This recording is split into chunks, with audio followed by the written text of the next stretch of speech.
So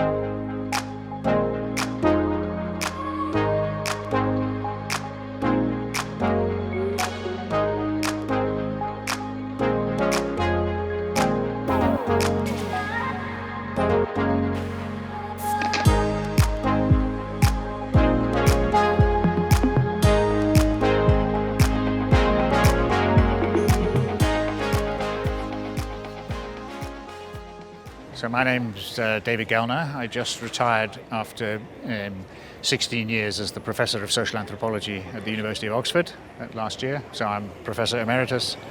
I'm a Fellow of the British Academy. I've been coming to Nepal regularly for 50 years now. I lived in Patan, Lalitpur for 2 years while doing my PhD at the beginning of the 1980s. So I speak both Nepali and Nepal Bhasa, Newari.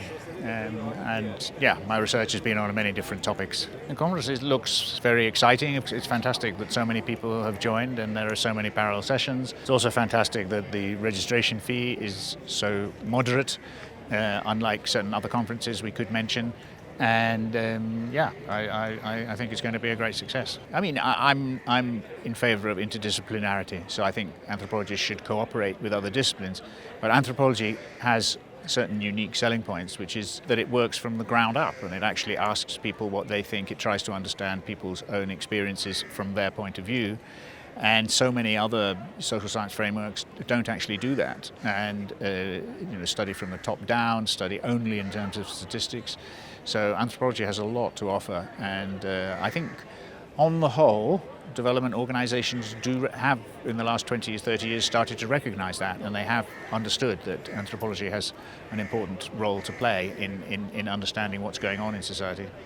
Well, one myth is that anthropology is only about quote-unquote very backward or very primitive quote-unquote peoples. Anthropology, the techniques of anthropology and the understanding that anthropology brings can and should be used on everybody, elite and middle-class people just as much as poor people or very remote people.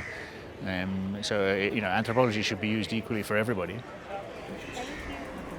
And now I should say, this is very, very compressed, but Newar Buddhism presents something of a paradox, at least to the kind of semi-informed Westerner, partly because, well, two things. It's important, it's really, really important that Newar Buddhism, and actually that goes equally with Newar Shaivism, which sadly is not used very much and is getting kind of urgent.